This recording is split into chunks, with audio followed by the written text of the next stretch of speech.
예수님은 그동안 북쪽 갈릴리에서 사역을 하셨습니다. 왜냐하면 남쪽 유대 사람들이 예수님을 죽이려고 했기 때문입니다. 요한복음 5장에 보면 예수님이 예루살렘에 가셔서 성전에 있는 그 양문 곁에 있는 베데스다 연못가에서 38년 된 병자를 고치시죠. 근데 하필 그날이 안식일입니다.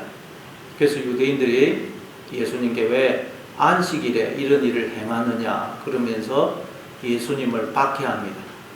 그래서 예수님이 그동안 북쪽 갈릴리에서 사역을 하셨습니다.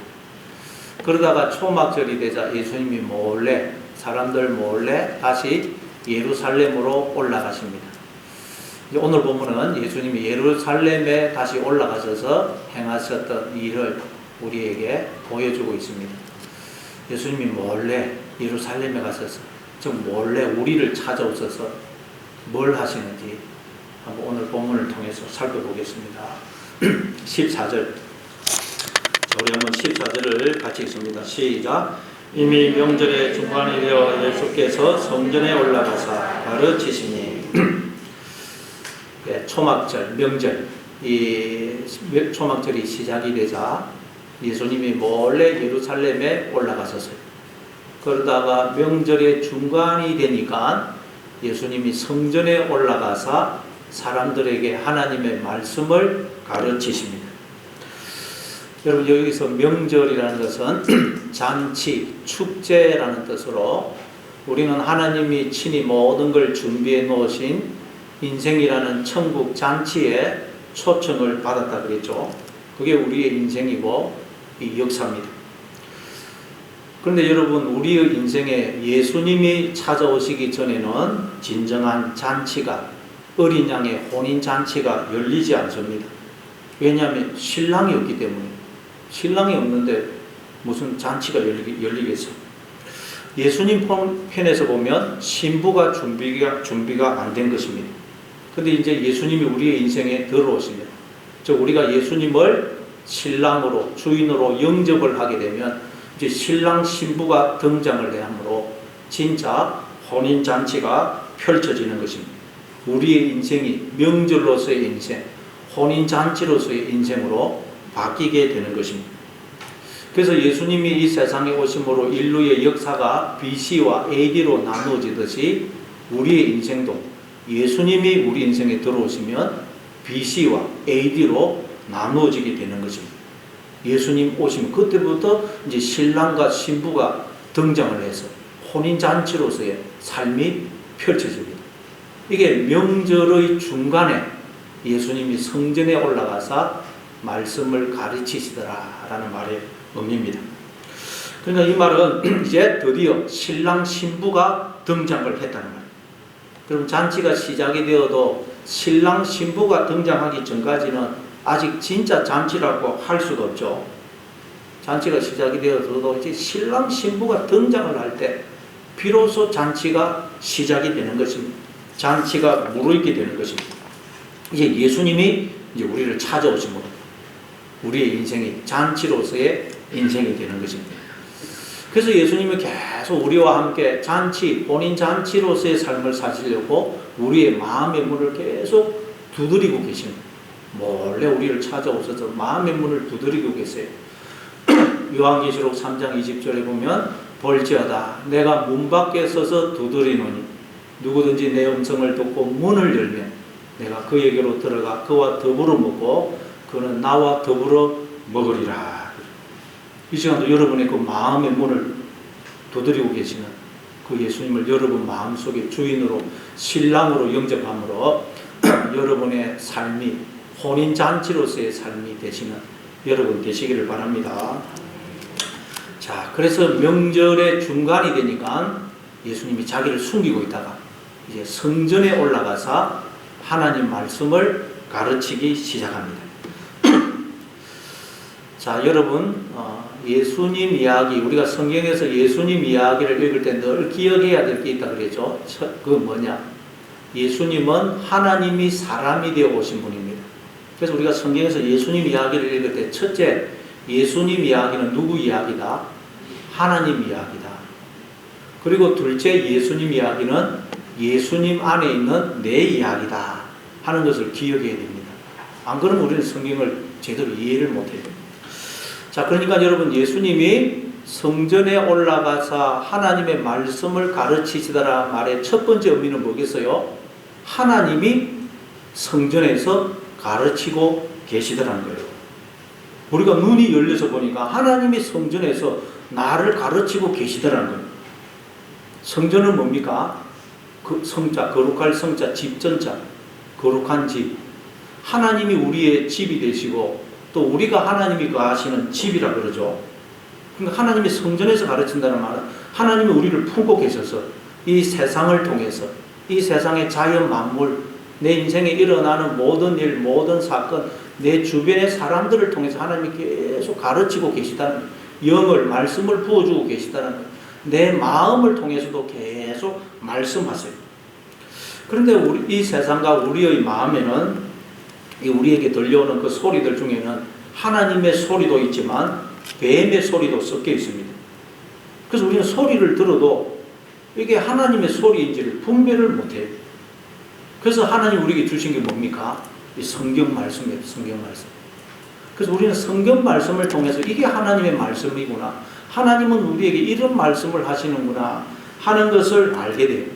그러면 이제 우리가 이 성경을 통해서 하나님의 말씀을 이거구나 알게 되면 우리는 이 세상을 통해서도, 이 세상의 자연 만물을 통해서도, 저 하늘의 태양과 달과 별을 보면서도, 구름을 보면서도, 들에 있는 풀 한 포기, 돌멩이 하나, 그걸 보면서도 하나님의 음성을 듣게 돼요.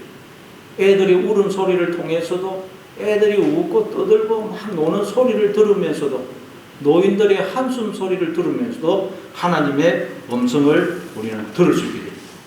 그래서 야곱이 베델에서 잠을 자다가 꿈을 꾸는데, 꿈에 보니까 사닥다리가 땅 위에 섰는데 꼭대기가 하늘에 닿아 있죠. 그리고 하나님의 사자들이 그 사닥다리 위를 오르락 내리락 하고 있고, 꼭대기를 보니까 하나님이 서 계세요. 그리고 하나님이 야곱에게 말씀을 하시죠. 야곱을 가르치고 계시고 야곱에게 말씀을, 영을, 생명을 계속 부어주고 계세요. 그래서 야곱이 놀라가지고 벌떡 일어나서 두렵도다 이곳이여 이는 다름 아닌 하나님의 집이요 하늘의 문이다 그렇게 외치죠. 알고 봤더니 내가 하나님의 집 안에, 하나님 나라 안에 들어와 있더라. 하나님이 나를 품고 계시고 계속 나에게 말씀을 하고 계시다는, 영을, 말씀을, 생명을 부어주고 계시더라는 거예요. 이게 예수님이 성전에 올라가서 가르치시더라 라는 말씀이 담긴 첫 번째 의미입니다.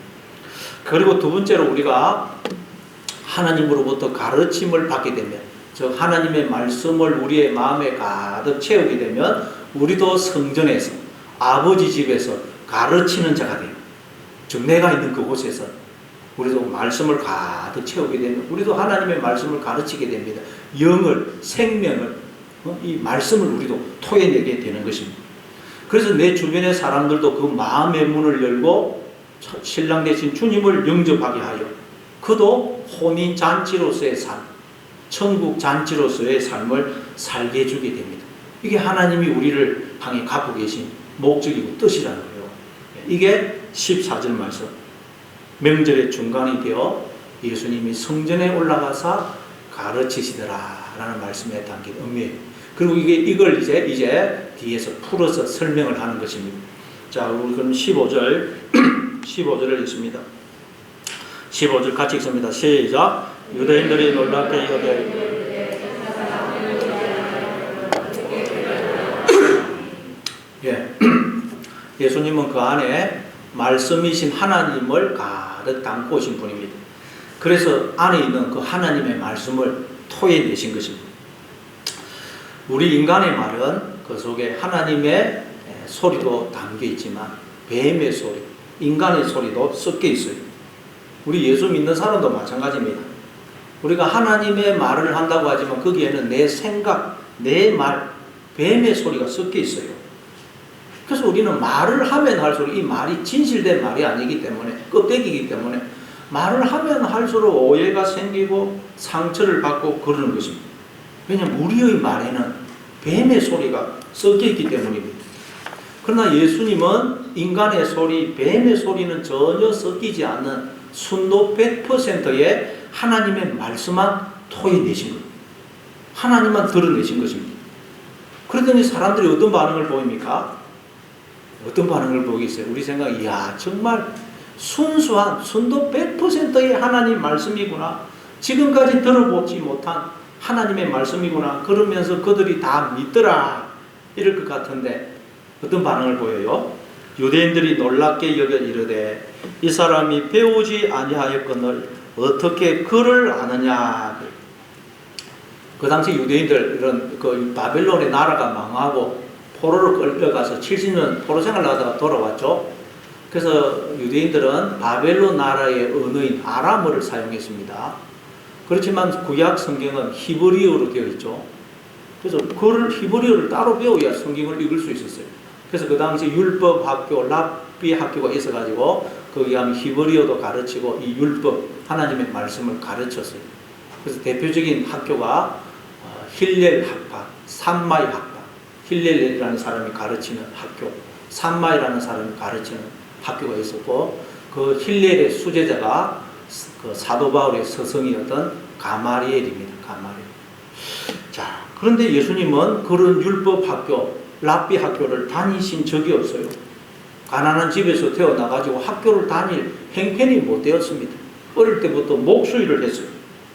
그래서 사람들이 뭐 저 배우지도 못한 무식한 사람이 뭘 알겠나 그렇게 생각을 했는데 지금까지 한 번도 들어보지 못한 말씀을 하는 거예요. 정말 들어보니 율법의 그 정신, 그 의미, 그 내용을 그대로 풀어서 설명을 하고 있어요. 순도 100%의 하나님의 말씀을 전하고 있어요. 그래서 무리들이 야, 이 사람 무식한 줄 알았는데 대단하다 그러는 거예요.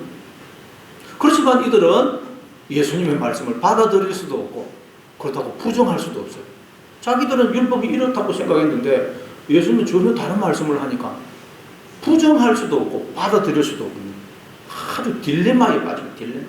혼란이 생깁니다. 생각이 지진이 일어나는 거예요. 자라는 견고한 여리고 성이 뭐 지진이 일어나는 충격이 이게 어떻게 되는 일이냐. 그럼 우리가 하나님의 말씀을 처음 들을 때 이런 반응이 생깁니다. 내 생각이 지진이 일어나. 지진. 내 자라는 이 견고한 성이 지진이 일어나. 그리고 우리도 하나님의 말씀이 우리 안에 가득 차서 우리가 순도 100%의 하나님의 말씀을 토해내게 되면 주변의 사람들에게서도 이런 반응이 일어나요. 인간은 다 자기의 생각이라는 견고한 성을 이루고 있는데 하나님 말씀을 듣게 되면 그 성에 지진이, 틈이 생깁니다. 그럼 그 틈으로 이제 조금씩 하나님의 말씀이 들어가게 되는 것입니다. 그런데 왜 우리의 말에는 그런 능력이 안 나타나는 것일까요? 우리가 배우지를 못해서 그럽니까? 아닙니다. 예수님은 이 율법을 배우신 적이 없어요. 율법 학교에 다니신 적이 없습니다. 오늘 우리처럼 이렇게 성경을 가지고 다니면서 읽으실 수가 없었어요. 여러분, 그 당시에는 성경이 양피지, 양의 가죽으로 기록이 되어 있기 때문에 성경 부피가 어마어마합니다. 성경 구약 성경 39권 보관하려고 하면 창고에 보관을 해야 돼요. 아마 그 당시 사람들은 오늘 우리가 한 권으로 된 성경을 들고 다니고 보면 놀라가지고 기절할 거예요. 기절.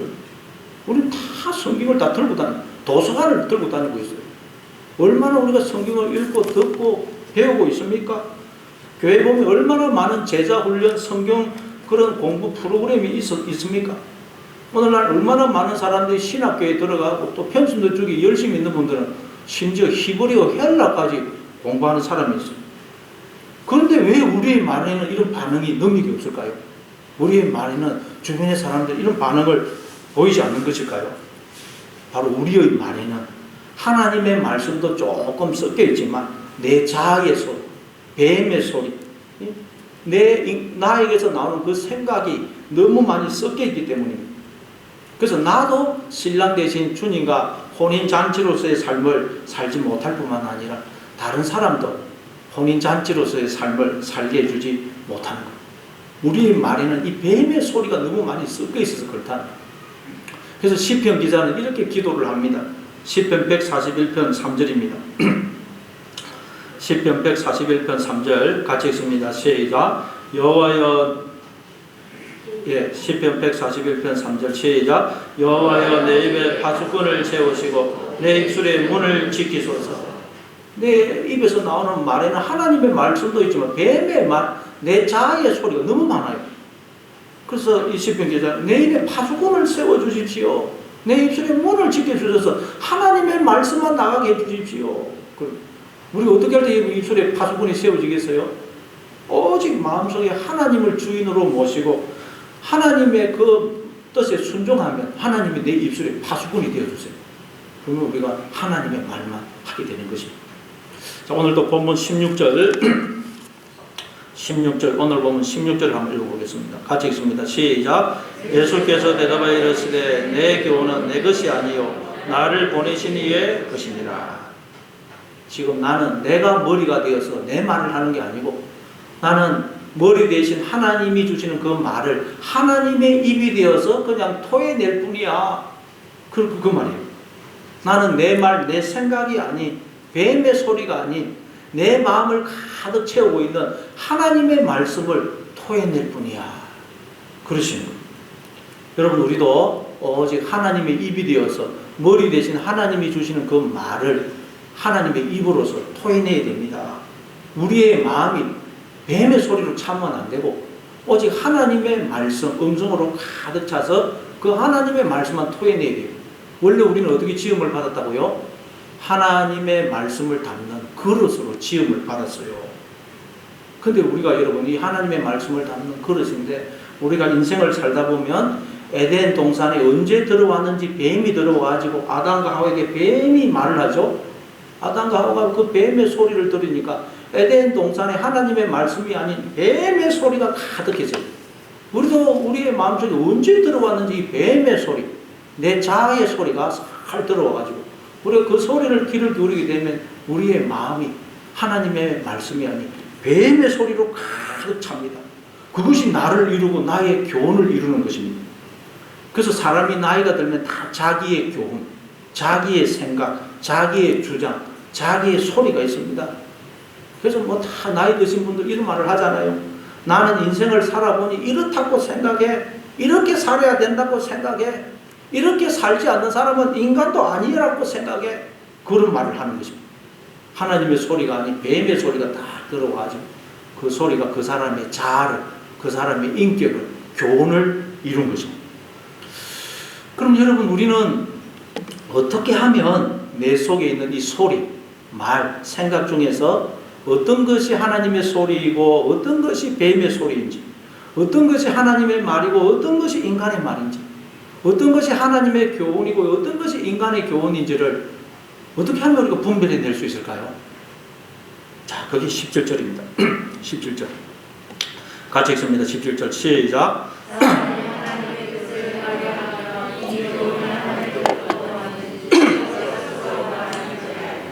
이 말은 정확하게 번역하면 사람이 하나님의 뜻을 행하려는 소원이 있으면, 정말 하나님의 뜻을 행하기를, 그 뜻에 순종하기를 원하는 간절한 마음이 있으면 그 사람은 이 소리가 하나님의 소리인지 뱀의 소리인지, 이 생각이 하나님의 생각인지 내 자아에서 올려오는 그 생각인지 알 수가 있다는 것입니다. 그러니까 여러분 우리가 이 말은 우리가 하나님의 뜻을, 하나님의 말씀을, 하나님의 음성을 분별하지 못하는 이유가 뭐라는 거예요? 우리 속에 하나님의 말씀에 순종하려는 소원이 없기 때문에, 우리 속에 하나님 말씀에 순종하려는 소원이 없기 때문에 우리는 하나님의 음성을 구별을 못하고 있다는 거예요. 다시 말해 하나님의 음성이, 말씀이 내 귀에 들리지 않는 이유가 뭐냐? 딴 게 아닙니다. 하나님이 말씀을 하고 있는데도 그 말씀이 내 귀에 안 들리는 이유는 우리 속에 말씀에 순종하려고 하는 소원이, 간절한 소원이 없어서 그렇다는 거예요. 그래서 하나님이 계속 말씀을 하시는데도 그 소리가 안 들리는 것입니다. 여러분, 아담과 하와가 선악과 따먹으면 안 된다는 그 하나님의 말씀을 몰라서 선악과 따먹었습니까? 알았습니다. 알고 있었어요. 그렇지만 선악과를 따먹고 싶은, 즉 내가 나의 주인이 되고 싶은 욕망, 스스로 하나님처럼 되고 싶은 그 욕망이 하나님의 소리에는 귀를 닫게 만들고 뱀의 소리, 내 자아의 속에 있는 길을 열게 만들더라는 거예요. 그래서 하나님의 소리가 안 들린다는 거예요. 지금도 여러분 우리가 하나님의 말씀을 듣고 있는데 어떤 사람에게는 하나님의 음성으로 들리고 하나님의 말씀을 받아들입니다. 그런데 어떤 사람에게는 그 말씀이 튕겨져 나와요. 왜 그렇다고요? 말씀에 순종하고자 하는 소원이 없기 때문이라는 거예요. 그게 그런 차이를 만들어냅니다. 여러분 우리가 신앙생활을 하다 보면 하나님 말씀대로 사는 게 말씀에 순종하는 것이 너무 힘들고 어렵게 느껴집니다. 왜 그렇다고요? 말씀에 순종하려는 마음이 없어서 그래요. 마음이. 그래서 말씀대로 사는 게 순종하는 게 그렇게 어렵고 힘들게 느껴진다는 거예요. 여러분 공부하고 싶은 마음이 없는 학생은 선생님의 소리가 아무리 선생님 가르쳐도 귀에 안 들어와요. 공부하는 것이 너무 어렵고 힘들게 느껴집니다. 그래서 학생 공부하고자 마음이 없는 학생 그냥 수업 시간에 잡니다. 자. 그러다가 보통 남자들은 이제 군대 갔다 오면 공부하고 싶은 간절한 소원이 생기죠. 그럼 그때부터 공부하는 게 쉽고 재미있습니다. 그리고 공부하는 것만큼 수지 맞는 일도 없다는 걸 알게 돼요. 그러면 이제 하지 말라고 해도 합니다. 마찬가지로 우리가 하나님의 말씀에 순종하고자 하는 소원이 있으면 하나님의 말씀이 귀에 들리고 또 말씀에 순종하는 것이 너무 쉽고 재미있어요. 그리고 말씀에 순종하며 사는 삶만큼 기쁘고 즐겁고 복된 것이 없다는 걸 알게 돼요. 그래서 더 말씀에 순종하는 삶을 살고자 합니다. 누가 안 시켜도 더 말씀을 가까이 하고 말씀에 순종하는 삶을 살려고 해요. 왜냐하면 하나님의 말씀은 우리의 유익과 복과 생명을 위해서 주어진 것이거든요. 그런데 왜 말씀이 귀에 안 들리고 말씀에 순종하는 게 어렵냐? 말씀에 순종하려는 소원이 없기 때문이죠. 로마서에 가면 우리가 말씀에 순종하는 것이 얼마나 쉬운지를 이렇게 표현을 합니다. 로마서 10장 6절 8절 로마서 10장 6절부터 8절입니다. 같이 읽습니다. 시작. 믿음으로 말미암은 너는 이같이 말하되 하지 말라 하니 올라가겠느냐 하면 그리스도를 모셔 내리는 것이요 혹 누가 무저경에 내려가겠느냐 하지 말라 하니 그리스도를 죽은 자 가운데서 모셔 올리려는 것이라. 그러면 무엇을 말하느냐? 말씀이 내게 가까워 내 입에 있으며 곧 우리가 전파하는 믿음의 말씀이라. 우리가 말씀대로 산다, 말씀에 순종한다는 것은 말씀을 생명의 양식으로 먹는다는 의미입니다. 자, 그래서 우리가 이 말씀을 먹으면 그 말씀이 나를 채우고 그 말씀이 나를 이루게 되죠. 음식을 먹으면 그게 소화가 되어서 나를 이루듯이 우리가 말씀을 먹으면 그 말씀이 들어와서 나를 이루게 됩니다. 자, 우리가 그런 삶을 살아요. 그런 목적으로 우리가 지음을 받았어요. 자, 우리가 그런데 말씀을 이렇게 먹는 것이 얼마나 쉬우냐? 자, 여러분, 우리가 말씀을 생명의 양식으로 먹기 위해서 일단 말씀을 찾아서 구해야 되겠죠? 그래야 말씀을 먹을 거 아닙니까? 그런데 그 말씀이 저 하늘에 있어가지고, 우리가 하늘에 올라가가지고 그 말씀을 구해와야 되는 것이라는.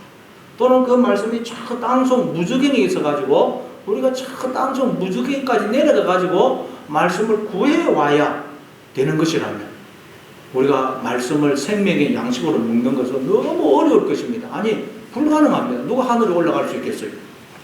그런데 그 말씀이 어디 있다 그래요?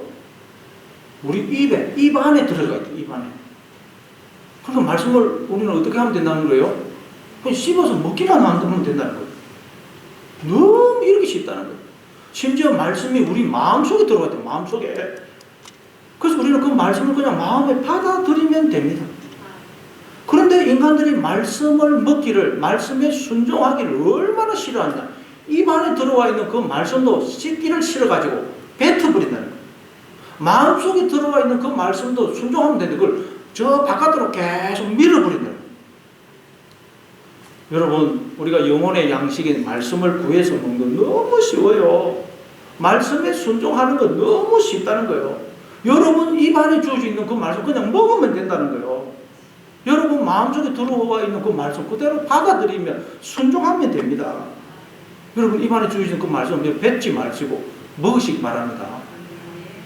기뻐하라 그러면 기뻐하시고, 기도하라 그러면 기도하고, 감사하라 그러면 감사하면 됩니다. 우리가 영적으로 답답하고 하나님의 뜻이 뭔지 모르겠다 싶으면 내 속에 하나님 말씀에 순종하기를 거부하는 그 무엇이 있다는 걸 알아야 돼요. 그래서 우리가 너무 답답하고 하나님의 뜻이 뭔지를 모르는 거예요. 거부하는 게 있어요. 그런데 우리는 자꾸 말씀대로 살지 못하는 것에 대해서 변명하고 합리화하고 핑계를 대는 거예요. 자꾸 거부하고 버티는 거. 아, 왜 그렇다고요? 순종하고 싶어 하는 마음이 없어, 소원이 없어. 자꾸 거부하는 거예요. 그럼 왜 인간들이 하나님의 입에다가 말씀을 자꾸 넣어주는데도 그걸 먹지를 않고 거부할까요? 기가 찰 일 아닙니까? 너무나 기가 찰 일이죠. 왜 그런다고요? 그 이유가 뭐냐? 18절. 오늘 보면 18절입니다. 18절 같이 읽습니다. 시작. 스스로 말하는 자는 자기 영광만 구하되 보내신 이의 영광을 구하는 자는 참되니 그 속에 불의가 없느니라. 스스로 말하는 자, 즉 하나님의 말씀을 먹고 그 말씀을 토해내는 게 아니고 자기의 말을 자꾸 뱀의 소리를 토해내는 자는 왜 그러느냐?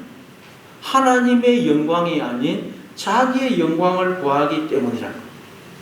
다시 말해, 모든 인간들은 내가 나의 주인이 되고 싶은 이 욕망, 내 자아를 숭배하고 싶은 이 욕망 때문에 하나님 말씀, 입에 주어진 그 말씀도 거부한다는 거예요. 그 말씀을 받아들인다는 말은 하나님을 나의 주인으로 영접한다는 말이거든요. 인간은 그런데 다 내가 나의 주인이 되고 싶고 이 내 자아를 숭배하고 싶은 욕망 때문에 입에 넣어준 말씀도 뱉어. 인간은 나의 자아라는 왕국을 쌓고 그 안에서 왕노릇하고 싶은 욕망이 얼마나 강한지 몰라요.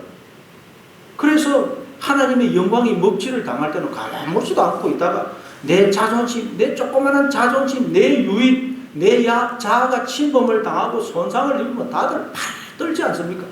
이게 인간의 본성이라는 거예요. 그러나 우리가 그런 삶을 살면 우리 어떻게 됩니까? 머리가 없는 몸이 되고 생명이 없는 무덤의 존재가 되고 실체 본질이 없는 불교에서 말하는 허상의 존재가 되고 맙니다.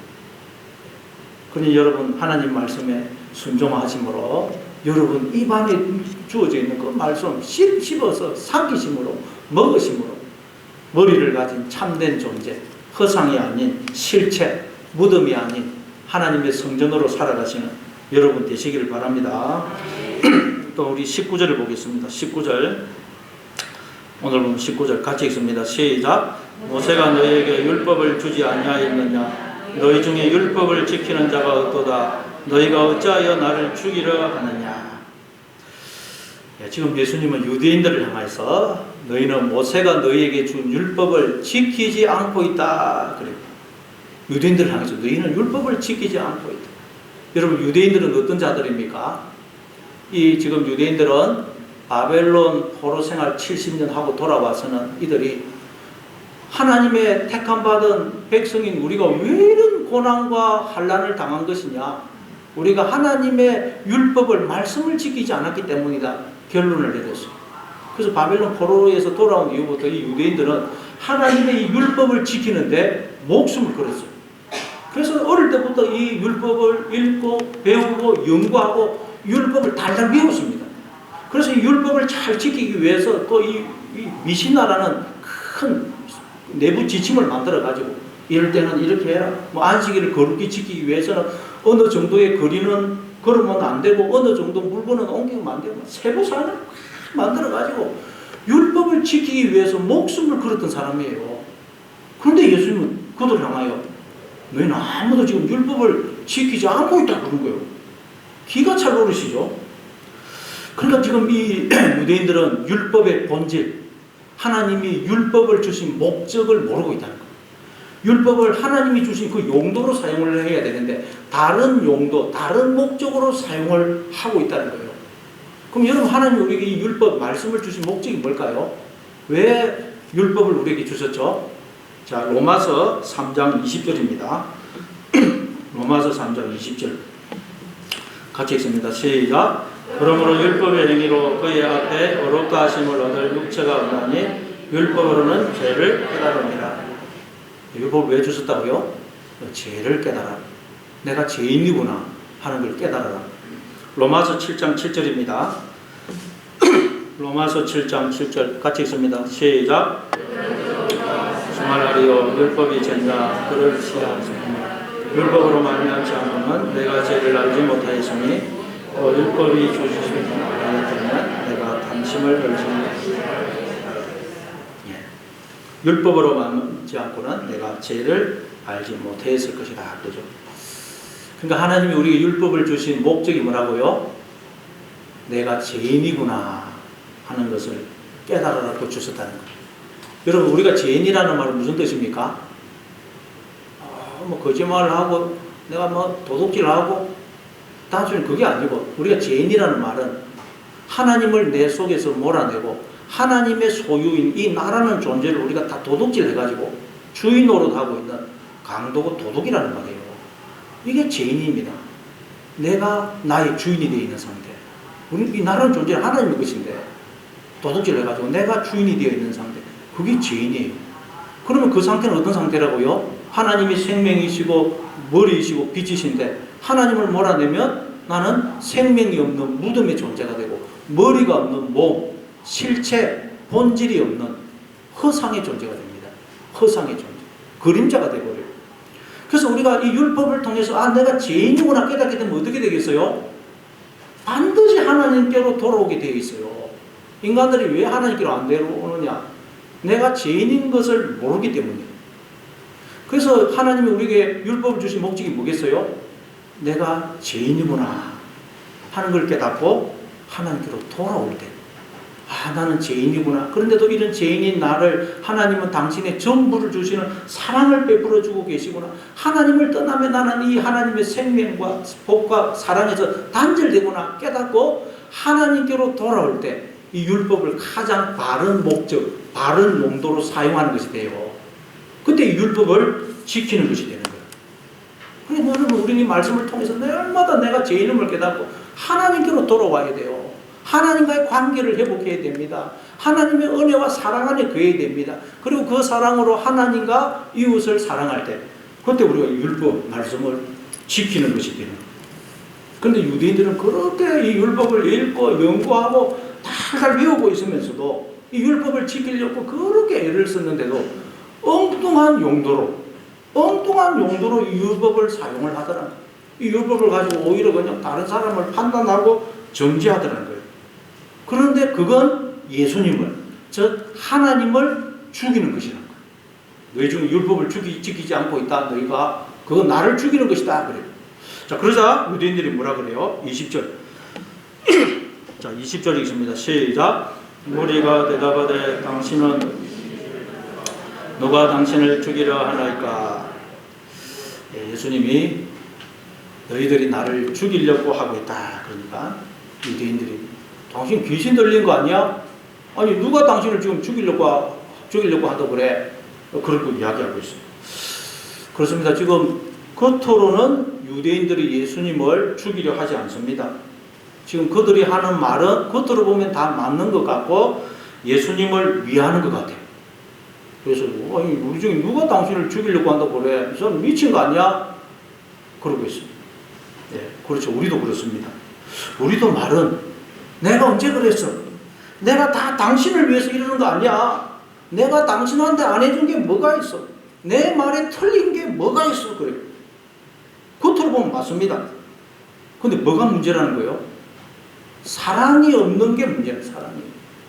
사랑이 없는 것은 사람을 죽이라는 것이라는 거예요.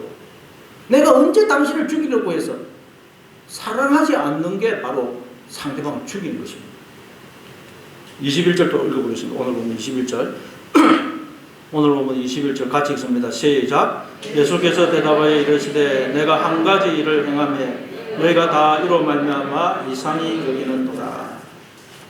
예수님은 이 땅에 오셔서 오직 한 가지 일을 행하셨다는 거예요. 그 한 가지 일이 뭐겠어요? 하나님이 베풀어 주신 그 사랑으로 우리를 사랑하시는 거예요. 사랑하시는 그 하나님의 사랑을 우리에게 전해줘 우리를 살려내시는 것. 그거 하러 오셨어요. 예수님. 그래서 38년 된 병자도 고치신 거예요. 하나님의 사랑을 전해줘 그를 하나님께로 돌아오게 함으로써 그를 살려낸 것. 이게 예수님이 이 땅에 오셔서 하신 일이에요. 그랬더니 사람들이 이상하게 생각하더라는 거예요. 왜냐하면 사람들이 이런 목적으로 우리가 살아가는 게 아니거든요. 그래서 이 세상에는 이 하나님의 우리에게 있는 사랑은 정말 순도 100%의 사랑이 아닙니다. 우리 이 세상의 사랑, 우리가 하는 사랑은 다 자아중심적인 사랑입니다. 조건 없는 순수한 사랑, 영원한 사랑이 아닙니다. 그래서 예수님이 오직 이 하나님의 사랑, 순도 100% 조건 없는 영원한 사랑을 베푸니까 전부 다 이상하게 생깁니다. 여러분, 사랑이 뭘까요? 쉽게 말하면 사랑이란 공감해 주는 거죠. 공감. 그 사람의 입장에 서는 거예요. 하나님은 우리를 공감해 주셨기 때문에 하늘 보좌를 버리시고 이 땅에 오신 거예요. 하나님은 우리의 입장에 서 주셨기 때문에 우리 대신 죄를 짊어지고 십자가에 죽으신 것입니다. 이게 사랑입니다. 자, 한번 또 22절, 23절. 오늘 보면 22절, 23절 같이 읽습니다. 시작. 모세가 너희에게 할례를 행했으니 그러나 할례는 모세에게서 난 것이 아니요 조상들에게서 난 것이라. 그러므로 너희가 안식일에도 사람에게 할례를 행하느니라. 모세의 율법을 범하지 아니하리고 안식일에 사람의 전신을 건전하게 한 것으로 너희가 내게 노여워하느냐. 앞에서 율법을 언급하신 예수님이 이제 또 할례를 들고 나오십니다. 할례. 여러분, 하나님이 할례를 왜 주셨습니까? 이 할례에 대해서 제일 처음에 나오는 데가 성경 창세기 17장입니다. 창세기 17장 10절 11절 한번 보겠습니다. 창세기 17장 10절 11절 같이 읽습니다. 시작. 너희 중 남녀는 다 할례를 받으라. 언약이니라. 너희는 부피를 베어라. 이것이 너와 너희 사이의 언약의 표징이니라. 자, 하나님이 아브라함에게 말씀하시기를 너희 중 남자는 다 할례를 받아라. 이것이 나와 너희 사이에 지켜야 될 언약이고 또 이것이 나와 너희 사이에 언약을 맺었다는 표징이다. 그렇게 말씀을 합니다. 여러분, 언약이라는 것은 두 당사자가 하는 것이고 그리고 두 당사자가 그 언약을 지켜야 되죠. 근데 하나님과 우리 사이에 지켜야 될 언약이 뭐냐? 할례라는 거예요. 따라서 하나님도 언약을 지키기 위해서는 할례를 받았어야 되고 우리도 언약을 지키기 위해서는 할례를 받아야 됩니다. 할례라는 것은 뭐죠? 남자의 생지키 그 표피를 껍데기를 잘라내는 것입니다. 껍데기를 잘라내면 말하자면 여러분 씨가 들어있죠. 씨라는 말이 히브리어고 제라인데 씨, 자손, 후손이라는 뜻이 있어요. 근데 갈라디아서 3장 16절에 보니까 이 자손, 씨가 뭘 가리킨다 그래요? 그리스도를 가리켜요. 그리스도. 그러니까 하나님이 할례를 받으셨다는 말은 무슨 뜻이냐? 하나님이 당신을 깨뜨려서 물과 피를, 당신의 씨를, 영을, 말씀을, 생명을 부어서 우리를 지으셨을 뿐만 아니라 지금도 하나님이 끊임없이 당신을 깨뜨려서 물과 피를, 씨를, 영을, 말씀을, 생명을 부어주고 계시다는 거예요. 그래서 우리가 다 지금 이렇게 그 하나님의 생명과 복에 참여하고 있다는 거예요. 이게 하나님이 할례 받으심이에요. 이걸 예수님이 십자가를 통해서 보여주신 거예요. 너희는 지금 하나님의 할례 받으심에 의해서 지금 이렇게 다 너희들이 하나님의 생명과 복에 참여하고 있는 거야. 보여주신 거예요. 그 나무 막대기는 우리를 가리킨다고 그랬죠. 예수님 그 나무 막대기에 굵은 대못에 박혀서 물과 피를 쏟아 주시잖아요. 하나님이 굵은 대못에 박히는 고통을 감수하시면 마른 막대기와 같은 우리와 하나가 되어주시고는 끊임없이 물과 피를, 영을, 생명을 부으시고 저와 여러분 지금 다 이렇게 생각을 하고 그냥 말을 하고 하나님의 생명으로 살고 있다는 거예요. 하나님의 할례 받으심에 의해서. 이 하나님의 할례 받으심을 구약 이사야서 53장에서는 이렇게 설명합니다. 이사야서 53장 4절부터 6절입니다. 이사야서 53장 4절부터 6절 같이 읽습니다. 시작. 그는 실로 우리의 질고를 지고 우리의 슬픔을 당하였거늘 우리는 생각하기를 그는 징벌을 받아 하나님께 맞으며 고난을 당한다 하였노라. 그가 찔림은 우리의 허물 때문이요 그가 상함은 우리의 죄악 때문이라. 그가 징계를 받음으로 우리는 평안을 누리고 그가 채찍에 맞음으로 우리는 나음을 받았도다. 우리는 다 양 같아서 그릇행하여 각기 제 길로 갔거늘 여호와께서는 우리 모두의 죄악을 그에게 담당시키셨도다. 이게 하나님의 할례 받으심입니다. 하나님은 언약을 지키시기 위해서 지금도 아니 영원토록 당신을 빼뜨려서 우리에게 물과 피를, 영을, 말씀을, 생명을 부어주고 계시다는 거예요. 그럼 우리가 받아야 될 할례는 뭐겠어요? 우리가 받아야 될 할례? 우리의 그 육의 껍질을 벗겨내는 것. 우리의 눈과 귀와 마음을 가려서 하나님의 할례 받으심에 의해서 내가 이렇게 살고 있다는 것을 모르게 하고 있는 우리의 그 육의 껍질을 벗겨내는 거예요. 옛 사람이라는 껍질을 벗겨내는 거예요. 이게 우리가 받아야 될 할례입니다. 예레미야 4장 4절입니다. 예레미야 4장 4절 같이 읽습니다. 시작. 유다인과 예루살렘 주민들아, 너희는 스스로 할례를 행하여 너희 마음 가죽을 베고 나 여호와께 속하라. 그리하면 하지 아니하면 너희 악행으로 말미암아 나의 분노가 불같이 일어나 사르리니 그것을 끌 자가 없으리라.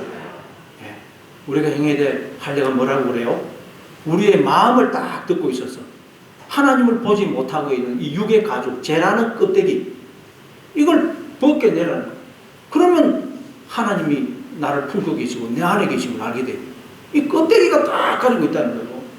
이걸 벗겨내야 돼요. 육의 껍데기. 자, 골로새서 2장 11절입니다. 골로새서 2장 11절 같이 읽습니다. 시작. 또 그 안에서 너희가 손으로 하지 아니한 할례를 받았으니 곧 육의 몸을 얻는 것이요 그리스도의 할례니라. 예수님이 우리가 받아야 될 할례가 뭔지를 보여주셨다는 것. 그건 뭐라고요? 육의 몸을 얻는 것. 예수님은 십자가에서 육으로 죽으시고 영으로 부활하셨죠. 육이라는 것은 내가 주인이고 머리인 나, 영은 하나님이 주인이시고 머리인 나. 내가 주인이고 머리인 나는 잘라내야 된다는 거예요. 잘라내고 하나님이 주인이시고 머리이신 나로 우리가 거듭나야 된다는 거예요. 그게 우리가 받아야 될 할례. 이 할례를 받게 되면 우리의 눈과 귀와 마음을 듣고 있는 그 껍데기 수건이 확 벗겨지면서 우리에게 있던 그 모든 문제들이 해결되고 하나님 나라가 우리 앞에 펼쳐지게 되는 거예요.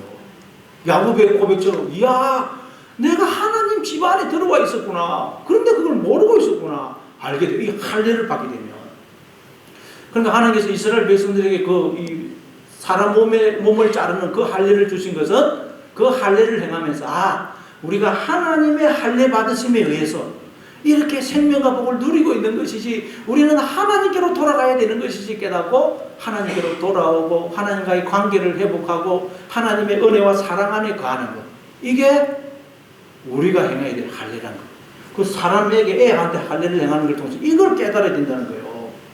그러니까 할례나 율법이나 주신 목적이 다 같아요. 여러분, 우리는 매일 할례를 행해야 됩니다. 돌아서면 껍데기가 또 생겨요. 몸에 막 이 때가 생기지 않습니까? 우리 몸에. 그렇듯이 우리가 살다 보면 또 이 육의 껍데기가 우리의 눈과 귀와 마음을 싹 가려버려요. 그래서 하나님 눈에 안 보입니다.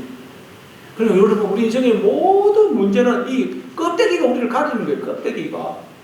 그러니까 모든 문제의 해답은 할례를 행하는 거예요. 이 껍데기를 벗기, 껍데기만 벗기면 모든 문제가 풀리고 하나님 나라가 펼쳐집니다. 그럼 어떻게 하면 우리가 여러분 나의 눈과 귀와 마음을 듣고 있는 이 육의 껍데기, 이 수건을 벗길 수 있을까요?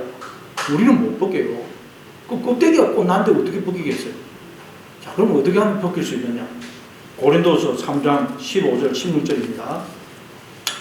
고린도후서 3장 15절 16절 같이 읽습니다. 시작. 오늘까지 모세의 글을 읽을 때에 수건이 그 마음을 덮었도다. 그러나 언제든지 주께로 돌아가면 그 수건이 벗겨지리라. 우리는 못 벗겨요. 어떻게 하면 여러분 우리의 눈과 귀와 마음을 덮고 있는 이 육의 껍데기 수건이 벗겨진다 그래요? 주께로 돌아오면, 하나님 앞에 나오면 저절로 벗겨진다는 거예요. 여러분이 그 껍데기 벗기려고 하지 마세요. 여러분이 죄 안 지으려고, 나쁜 생각 안 하려고, 내 마음속에 있는 더러운 생각 몰아내려고 몰아내고 애쓰지 마시고 하나님 앞에 나오려고 날마다 애를 쓰시기 바랍니다. 하나님 앞에 나오면 저절로 벗겨진다는 거예요. 빛이 임하면 어둠이 싹 물러가듯이 하나님 앞에 나오면 이게 껍데기가 싹 벗겨져요. 인생의 모든 문제가 그냥 풀리고 하나님 나라가 펼쳐지는 것입니다. 풀리지 않는 인생의 모든 문제들, 도무지 실마리가 보이지 않는 실타래처럼 얽혀져 있는 그 모든 문제들, 여러분 인간적인 방법으로 해결하려고 하지 마시고 하나님 앞에 나오시기 바랍니다. 기도함으로 하나님께 다 맡기시기 바랍니다. 그러면 수건이 벗겨져요. 문제가 다 해결이 됩니다. 그러니까 예수님은 이 땅에 왜 오셨다고요? 우리의 눈과 귀와 마음을 듣고 있는 이 육의 껍데기 수건을 확 벗겨주어서 우리로 하나님 나라를, 하나님을 보게 하려고 오신 거예요. 껍데기를 벗겨주어서. 여러분, 그러니 날마다 하나님 앞에 가까이 나오심으로, 하나님과 동행하는 삶을 사심으로 이 수건이 벗겨져서 하나님과 함께하는 혼인잔치로서의 삶을 사실 뿐만 아니라 이 하나님의 사랑을 전해서 다른 사람에게서도 이 수건을 벗겨주시는 여러분 되시기를 바랍니다. 그래서 예수님이 너희는 율법을 지키기 위해서 안식일에도 그 사람의 몸을 자르는, 몸 자르는 거 오히려 손상을 입히지 않습니까? 율법을 지키기 위해서 그 사람 몸을 자르는 할례를 행하면서도 왜 내가 하나님 그 영적 할례를 행해서 사람들을 살려내고 있는데도 왜 나를 노여워하느냐 그러시는 거예요. 자, 그러면서 이제 결론으로 예수님이 이렇게 말씀합니다.